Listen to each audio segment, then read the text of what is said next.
Amigos, ¿cómo están el día de hoy? Espero que todos se encuentren bien. Un día más de vida que Dios nos da, ¿verdad? Agradecidos por la oportunidad de seguir escuchando su palabra, por la oportunidad que nos da para seguir haciendo su voluntad, ¿verdad?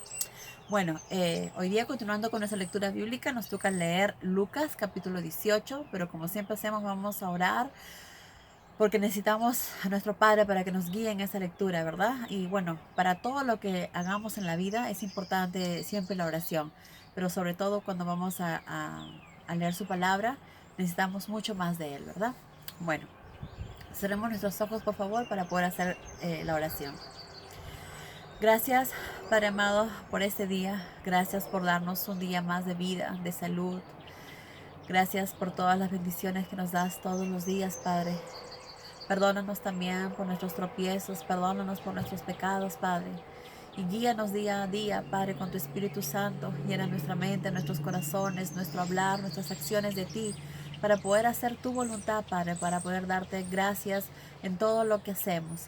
Y te pedimos todo esto, Padre amado, en el nombre de Cristo Jesús, tu Hijo amado. Amén. Muy bien, amigos, entonces, sin más, empecemos con nuestra lectura de Lucas capítulo 18. Un día Jesús refirió a sus discípulos el siguiente relato que ilustra la necesidad de orar con perseverancia y de orar hasta que la respuesta llegue. En cierta ciudad había un juez que se caracterizaba por dos cosas. No creía en Dios y despreciaba a todo el mundo. Pero había también una viuda que no se cansaba nunca de suplicarle que castigara a cierta persona que le había hecho daño. Al principio, el juez no le hizo caso, pero la mujer insistía. Un día, hastiado ya, el juez se dijo, aunque ni creo en Dios, ni me importa nada la gente, esta mujer ya me tiene cansado. Para que me deje tranquilo, le haré justicia. Y Jesús preguntó, si aquel juez malvado se cansó e hizo aquello, ¿no creen que Dios hará justicia a los hijos suyos que día y noche se lo suplican? Sí, claro, no tardará en hacerlo. Pero me pregunto, ¿a cuántos hallaré perseverando con fe en la oración cuando yo regrese? Algunos que se gloriaban de ser muy justos y menospreciaban a los demás, les dijo. Dos hombres fueron al templo a orar. Uno de ellos era un orgulloso fariseo y el otro un deshonesto cobrador de impuestos. El fariseo oró así. Gracias, Dios mío, porque no soy pecador como los demás, y muchísimo menos como ese cobrador de impuestos que está ahí. Nunca engaño ni cometo adulterio. Ayuno 2 veces a la semana y te doy el diezmo de todo lo que gano. El cobrador de impuestos, en cambio, se paró a cierta distancia y no se atrevía a elevar los ojos al cielo. Lleno de dolor, se golpeaba el pecho y exclamaba, Dios mío, ten misericordia de mí, pecador. Les aseguro que este último, y no el fariseo, regresó a su casa justificado.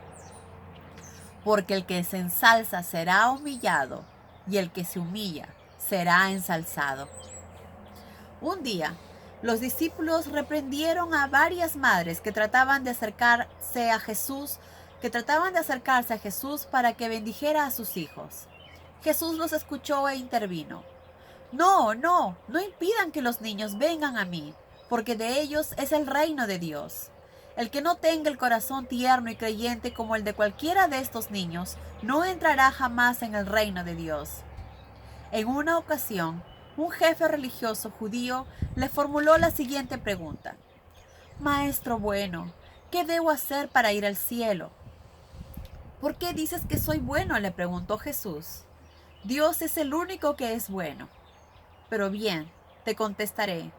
Tú sabes que los 10 mandamientos son, no cometerás adulterio, no matarás, no hurtarás, no mentirás, honra a tu padre y a tu madre. Desde niño los he guardado, lo interrumpió el joven. Sí, pero te falta algo, le dijo Jesús. Vende todo lo que tienes y reparte el dinero a los pobres. Así tendrás un tesoro en el cielo.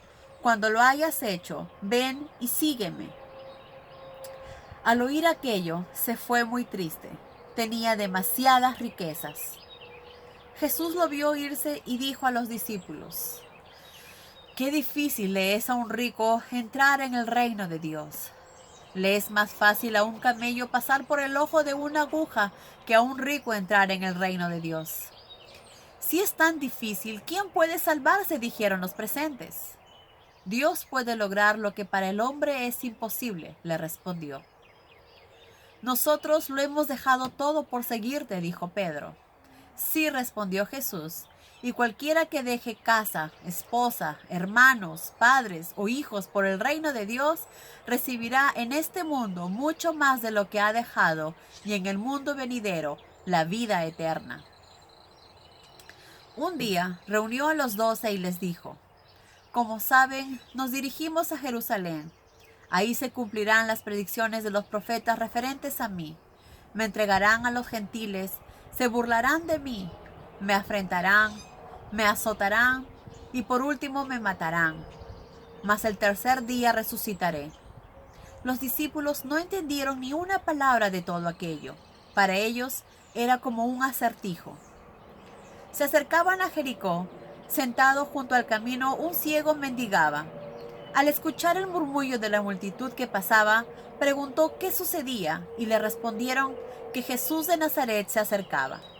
Entonces desde donde estaba gritó: Jesús, hijo de David, ten misericordia de mí. El gentío que procedía a Jesús le ordenó que se callara, pero no les hizo caso y siguió gritando: Hijo de David, ten misericordia de mí. Cuando Jesús llegó al lugar, se detuvo y ordenó: traigan al ciego. Cuando el ciego llegó, el Señor le preguntó: ¿qué quieres de mí? Señor, quiero que me des la vista. Y Jesús le dijo: pues ahí la tienes, tu fe te ha sanado. Y al instante el ciego vio y fue tras Jesús, alabando a Dios. Y los que habían presenciado el milagro también alababan a Dios. Palabra de Dios. Wow, qué lindas enseñanzas, ¿verdad? Realmente debemos dar gracias a nuestro Padre por permitirnos leer su palabra y llenarnos de tanto entendimiento y de tanto aprendizaje. Bueno, amigos, este es todo el capítulo de Lucas 18. Espero que les haya gustado y que tengan un maravilloso día. Adiós.